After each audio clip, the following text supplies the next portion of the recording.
Hey, what's going on? I'm Matt O'Leary back with another video, and today I'll be talking about regression candidates in 2021. Before we get started today, I just wanted to mention you can follow me on social media at Matt O'Leary NY. If you haven't already, please make sure to check out the Just Jets podcast, wherever it is that you get your podcast, and you can subscribe to the Just Jets Clips channel down below in the description. So in a year where the Jets, really weren't any good in 2020 when they went 2-14, it was a little tough for me to find regression candidates, but I ended up finding four guys who I think you could make the case that they are going to regress. I feel strongly about one, and I think they could still be efficient in still regressing a little bit. And the other three are guys that, I guess strike that. Two of the three, you'll see when I get to them, but two of the three I think are going to be okay, but I could see a scenario in which that they would regress. So I kind of just wanted to talk through that. So don't necessarily take this as Matt doesn't like this guy. Matt thinks that this guy is going to play terribly in 2021. Not really the case. I just think if you were to make a case, really, I know I said that word twice, but if you were to make a case for a regression candidate in 2021, these are the four guys that I was able to come up with, and I'll explain why. And then after the video, you guys in the comments can tell me who you think could have the potential to regress in 2021. And again, doesn't mean I'm anti these players, just think that if you look at their 2020, there is a world rather where you could see a little bit of a decline in 2021. So let's start at the top with Jamison Crowder. And this one seems to be an obvious regression candidate choice. Again, I still think he could be efficient this year and be a good receiver, but last year in 12 games, 699 yards, 6 touchdowns, was at a career high 58.3 yards per game. And I just don't think the touches are going to be there for him. It's not that he's going to be a bad receiver by any stretch of the imagination. It's just that they have such a deep receiving core at this point that they're not going to have to feed the ball to Jamison Crowder. I mean, look at his targets in 2019 and 2020. In 2019, his full healthy year, he had 122 targets, and over a 16-game pace in 2020, he only played, 12 games? Yeah, 12 games in 2020. He was on pace for 119 targets. So I don't think this guy's going to be a 120 target a season guy anymore, just because of how deep the Jets wide receiver core is. You have Corey Davis, who you added in free agency. Denzel Mims is going to have a bigger role this year. You drafted Elijah Moore. You added Keelan Cole. The Jets wide receivers are 5 deep. No more is it going to be the Jeff Smiths, the Vincent Smiths starting. Braxton Berrios isn't going to be playing all that much in the slot. If Jamison Crowder gets hurt, it's going to be Elijah Moore. No more corpse of Chris Hogan getting playing time. No more Demaryius Thomas from a couple of years ago who was washed at the time. It's not going to be the same offense that we've seen over the last 2 years. And on top of that, we know Adam Gase is slot heavy. He loved Jamison Crowder. And I get it. Jamison Crowder is a very good slot receiver, and I still think he could be a very good slot receiver in 2021. I just don't think he's going to put up the kind of production numbers of over 50 yards a game because of who else is on this roster, right? Is he going to be on pace for over 800 yards? I would say probably not, based on they're going to spread the ball around a lot. So I would be surprised if he is right at the 58.3 yards per game that he was last year. I think his targets and his numbers go down a little bit, and there's nothing wrong with that because, as I said, it's not going to be, he's no longer an effective receiver. It's, the Jets actually have other wide receivers that they can get the ball to. The second guy on my list is Bryce Hall. And yes, I'm high on Bryce Hall. I think he is going to be a good starting outside corner. Do I think he's a number one?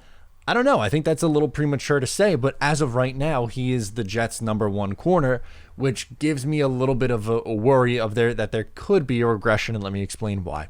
So he started 7 games down the stretch in 2020, and I thought he looked okay. There were some ups and downs, but overall, I thought he looked solid, enough to the point where you could say, okay, I think he could have a starting outside corner job. Now, a number one corner, I don't know. I think that's probably a little bit of a stretch. I think if he has to go up against the opposing team's number one wide receiver week in, week out, then it's probably not going to go all that well. And I think there's a chance that in a bigger role, like he would be, I mean, he was a spot starter in 2020, as a rookie and was pretty solid, but in a bigger role in 2021, there's absolutely a world where that doesn't go as well according to plan. Again, I think you could be okay. I would feel a lot more comfortable if he was a number 2 corner going up against number 2 wide receivers. But instead, as of right now, the Jets are weaker at the cornerback position. So he's probably their best corner, which is scary in my eyes because he was a 5th round rookie who played 7 games for your team last year. So yes, there's absolutely a world where Bryce Hall struggles a little bit in his second year with an increased role. Does that mean I think he stinks? No, I think he can be a good starter. I just would feel a lot more comfortable if they had a veteran in here, and all this responsibility that, again, as of this second is on Bryce Hall wouldn't necessarily be there. So yes, there is a world where Hall is a regression candidate in 2021. The third guy on my list is Javelin Guidry. He was a UDFA in 2020.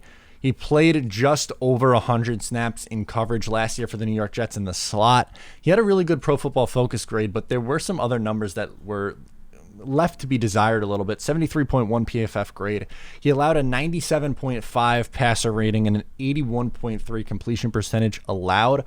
As of right now, it's probably between him and Michael Carter, the second, the Duke safety that's going to be converted to a slot corner, trying to hold it down or competing for the slot corner starting spot.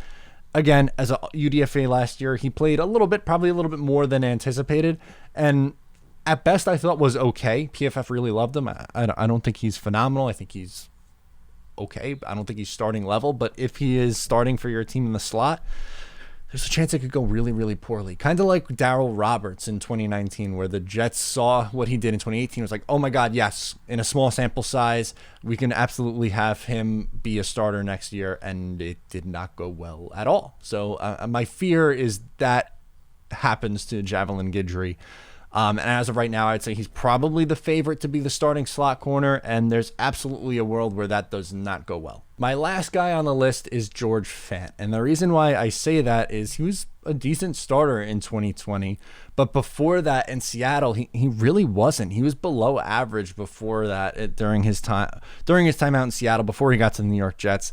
Last year, 61.6 Pro Football Focus grade, 2 penalties, a 96.2 efficiency, and 3 sacks allowed. Again, I thought he was a fine starting right tackle. He's not phenomenal. He's definitely not bad.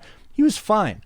And I understand he's probably someone who, I mean, he's athletic, so you'd imagine that he could benefit from being in a system like this. So if he doesn't regress, that would not be a surprise at all. But the reason why I have him as a regression candidate is because last year was an outlier for him. He never played to the potential that the level that he showed last year as a starter. We never saw that in Seattle. He punched well above what anyone anticipated he was going to do for the New York Jets, starting at right tackle.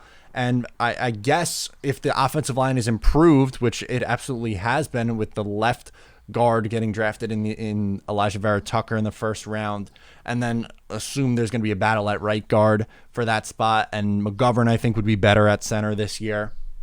But there's absolutely a way that he doesn't repeat his 2020.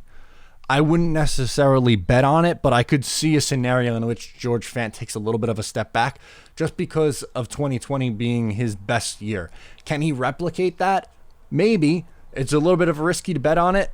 If I were to pick one guy that I'm confident in regressing on this list, it's Crowder, just because the touches aren't going to be there. And I guess the least chance of them regressing for me is probably George Fant. I think he stays the same or maybe gets slightly better, but the reason why I have him on this list is because, as I said, last year was an outlier year for him. Can he repeat that? It's not like he was a particularly young guy. He's a little bit up there in age. I know he started football later, but there is a world where he gets worse in 2021. Again, not super confident in that happening, but those are the 4 guys when looking at the Jets roster and what they did in 2020 and seeing what the potential is in 2021. Those are really the only ones who came to mind for regression candidates. I think Denzel Mims is going to get better. I think Quinnen Williams is going to get better. I think Ashton Davis is going to get better. There's really no one else on this roster who I thought had a pretty good 2020 and I think is going to get worse. So it was actually a relatively hard list to come up with. So these are my 4. Let me know if I missed anyone in the comments below or on social media at Matt O'Leary NY. Thank you so much for tuning in today, and I will talk to you next time.